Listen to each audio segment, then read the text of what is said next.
Assalamualaikum teman-teman, jumpa lagi nih di channel YouTube Sederhananya Zahra Family. Apa kabar nih teman-teman semua? Semoga kita semua dalam keadaan baik-baik saja ya. Saat ini AA dan juga adik Zahra lagi berada di rumahnya adik Feby nih teman-teman. Hari ini adik Feby merayakan ulang tahunnya yang kedua tahun. Iya, sekarang tepuk tangannya.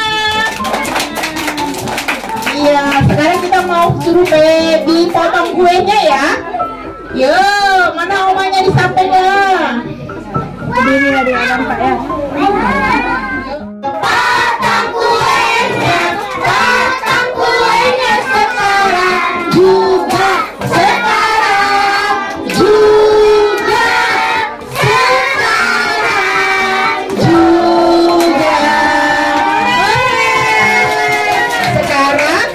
Sekarang Oma sulam adik Feby-nya. Kita duduk lagi karena kita mau belajar joget atau nyanyi ya. Coba kakak siapa namanya? Oh Azza. Adeknya yang banget kan? Biar minum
Nah, videonya cukup sampai di sini saja ya. Terima kasih buat teman-teman yang sudah menonton dari awal hingga akhir. Wassalamualaikum warahmatullahi wabarakatuh.